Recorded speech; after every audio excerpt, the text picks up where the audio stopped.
Então eu trouxe a doutora Adriana Brasil, médica. Sou médica cirurgiã de cabeça e pescoço. Fale mais. Não, pode. Mas eu gosto, isso é o que eu faço, né? Eu gosto de dizer que eu sou uma mulher, uma mãe, uma pessoa em busca do meu extraordinário e tento ser a transformação que eu quero ver nas pessoas que eu trato, né? É claro que a gente trata a parte, a tireoide, a pele, a parótida, a boca, a laringe, tudo isso que tem como fator principal de risco o tabagismo, mas por trás disso eu busco o desequilíbrio que é dinâmico, que a gente pode construir diferente, né? Hoje eu trabalho no meu consultório, tenho consultório aqui em Piracicaba, Campinas, São Paulo e Rio. Fiz transformar essa realidade do câncer que está prevista para 2050, metade da população ter câncer. Então, lives como essa, a tua militância e principalmente a união de forças da sociedade e a arte, eu acho que tornam esse assunto mais leve, fazem com que a gente chegue no coração das pessoas para que elas de fato mudem o que tem que ser mudado, que é o comportamento. Eu faço a primeira pergunta para Adriana. Adriana, cirurgia de cabeça e pescoço. Cirurgia de cabeça e pescoço é uma área muito específica na medicina. Ela é uma subespecialidade da cirurgia, né, Adriana? Quais as cirurgias que mais você faz, que mais você realiza? Engraçado, né, Ju? Por que uma... Primeiro eu me pergunto, né? Por que uma criatura faz cirurgia de cabeça e pescoço, né? Como é que foi parar nisso? Então, antes de falar sobre a parte, né? Eu falo sobre o desafio da cirurgia de cabeça e pescoço.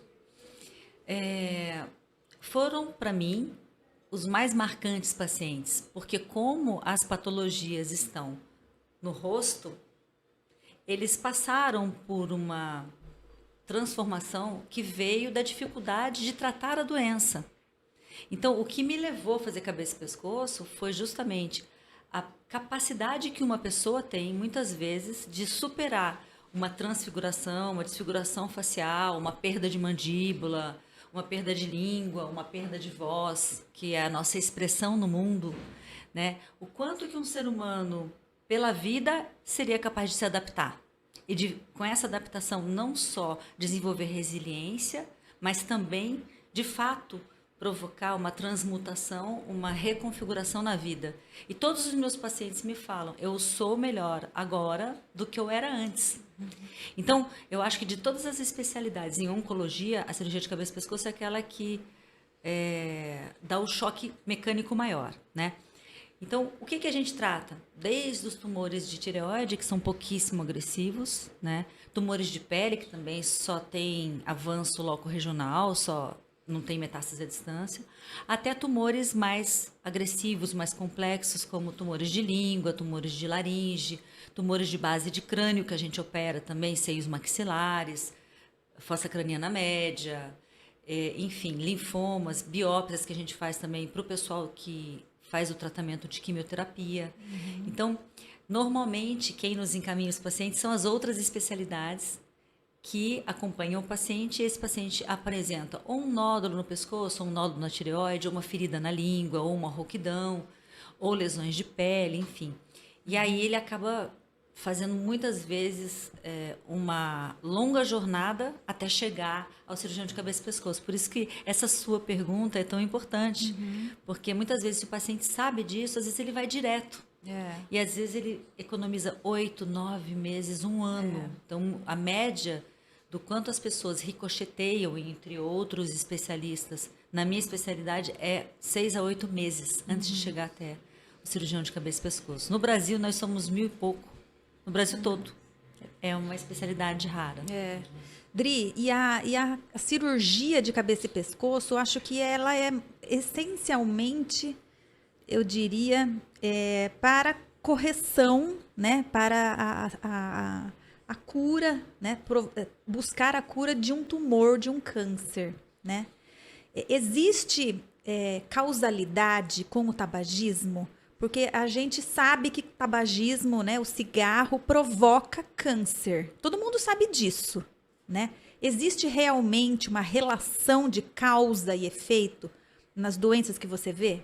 Com certeza, 95% dos pacientes que têm câncer de boca, hipofaringe, laringe, que é a garganta, e outros tumores, né? E a gente nunca fala só sobre a cabeça e pescoço nessa hora, a gente vai descendo, né? Tumores de esôfago, estômago, intestino, tumores de pulmão, de traqueia.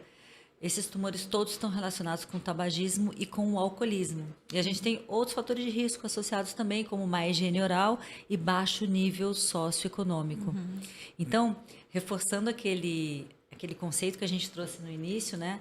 Quando um paciente precisa passar pelo tratamento, ele também precisa abandonar o comportamento que ele tinha antes. Que, na verdade, era um grande abandono, né? Então, ele recupera esse centro, ele recupera a família, à medida que ele vai entendendo que se ele continuar com esses fatores de risco, esse tumor volta ou ele tem um segundo primário, porque não é invariável o meu paciente que faz tríplice endoscopia normalmente, né? Que é endoscopia, broncoscopia e colonoscopia e laringoscopia, esse paciente acaba tendo outros tumores ao longo. Eu tenho paciente que eu operei 3, 4, 5 vezes, porque eles não pararam de fumar. Porque, de fato, é um desafio, né?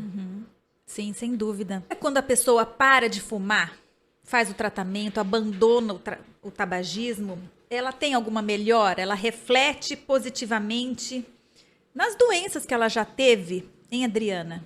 Quando o indivíduo que te procura, ele já finalizou o tratamento, ou ele está em curso desse tratamento que é muito longo, né? E quando ele abandona o tabagismo, isso muda a vida dele? Se a gente for falar tecnicamente, a gente tem melhora na primeira hora, nas 15 primeiras horas, nos 15 primeiros dias, nos 10 primeiros anos, que você acaba deixando igual o risco para, por exemplo, câncer de cabeça e pescoço, 15 anos deixa igual para câncer de pulmão, 20 anos para doença cardiovascular e aí por diante, né? Mas eu digo o seguinte, a vida, eu acho que ela é feita de escolhas diárias, né? E quando a gente escolhe viver o presente, isso tem mais significado do que eu projetar aquilo que eu vou ter daqui a 15 anos. Quando um paciente me pergunta assim, doutor, eu tenho quantos anos de vida? Quando que a gente vai operar? Não. Fiz até um post esses dias sobre isso. Olha só, se eu estiver viva para te operar, a gente se encontra na cirurgia. Porque se a gente colocar esse conceito de impermanência dentro do coração da gente, a gente vai viver cada dia como se fosse o último. E se eu te dei essa informação agora, você que está ouvindo, que você vai melhorar na primeira hora alguma coisa, nas 15 primeiras horas alguma coisa, você está no presente. Naquele momento, aquela tua escolha, ela é uma decisão fora do tempo. É uma decisão. Do fato de você decidir parar de fumar naquele momento, decidir ser melhor naquele momento, decidir estar a serviço de alguém naquele momento, essa sua decisão é capaz de irradiar para frente e para trás, para o futuro e para o presente, e para o passado, porque você está no presente. Então, eu acho que tomar uma decisão afasta o medo da doença. Tomar uma decisão traz o melhor daquela pessoa naquela hora. E só por isso vai ter valido a pena. Se eu sei que uma coisa me faz mal, por que que eu continue? A gente não está falando só de tabagismo.